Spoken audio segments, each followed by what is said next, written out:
पेड़ लगाते हैं, कोई भी पेड़ मान लीजिए, अगर हम उसमें पानी ना दें, उसमें खाद ना दें, तो महाराज वो चलेगा नहीं पेड़।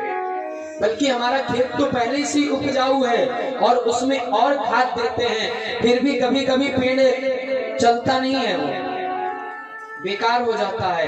परंतु कई ऐसे पहाड़ पड़े हैं जहां मिट्टी नहीं है, मिट्टी नहीं है महाराज, और पेड़ वहां हैं, उन्हें कौन पानी देता है, उनमें कौन खाद डालता है?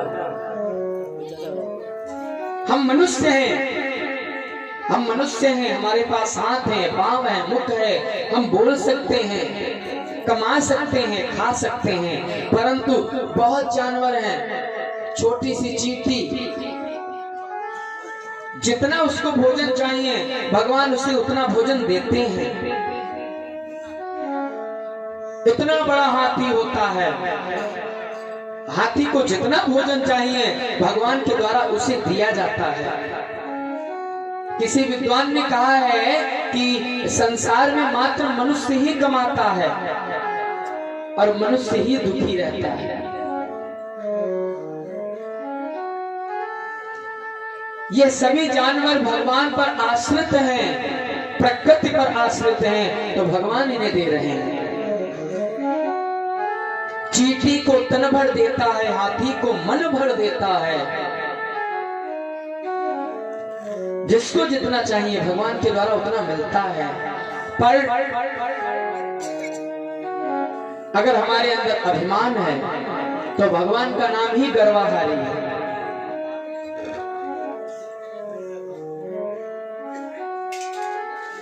जहां भी सत्संग मिले भगवान का उसे ग्रहण करना चाहिए। तू तड़ाक ज्यादा न करें, उसमें ज्यादा प्रश्नोत्तर न करें। कई लोग कहते हैं क्या बार बार वही सुने, वही राम वही कृष्ण, कुछ नया तो है नहीं। अब नया कुछ कांड तो तैयार नहीं किया जाएगा इनके बीच में, जो है वही दिखाया जाएगा। परंतु जरा विचार करें, भोले बाबा महाराज, क्या उनसे ज्यादा कोई ज्ञानी है? नहीं। परंतु भोलेनाथ राम कथा सुनने कहाँ गए थे? कुंभज ऋषि जी के आश्रम दक्षिण अगस्त जी के आश्रम गए थे राम कथा सुनने। उनको तो सब आता है, जितनी पुराने हैं, वेद हैं, सब उनको आते हैं। वो जानते हैं राम कौन है, जो हर समय राम का स्मरण किया करें।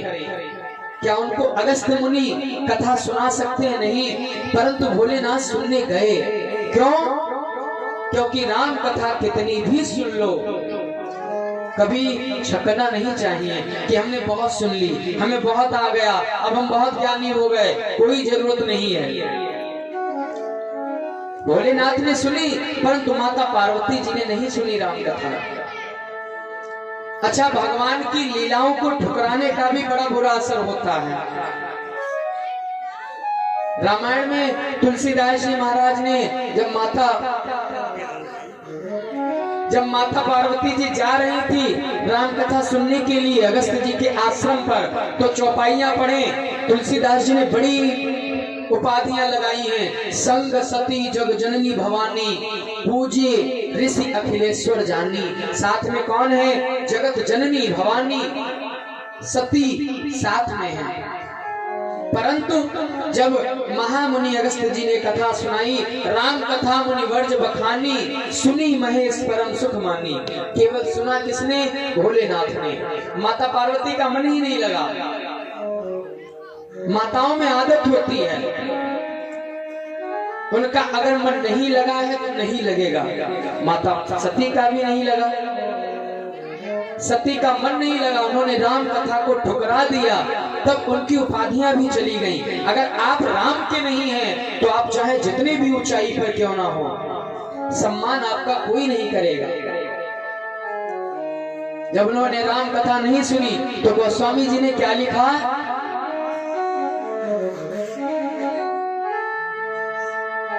मुनिसन विदा मांग त्रिपुरारी, चले संग ले दक्ष कुमारी। जब माता सती इतनी उपाधियां खोकर केवल दक्ष सुता रह सकती हैं, एक अभिमानी की पुत्री, महाराज दक्ष बहुत अभिमानी थे, उनकी पुत्री केवल रह गई। तो हमारी आपकी औकात ही क्या है। तो कभी भी राम कथा का, राम जी की आरती का, भगवान के प्रसाद का कभी भी अनादर नहीं करना चाहिए। जहां मिले वहां खड़े होकर लो।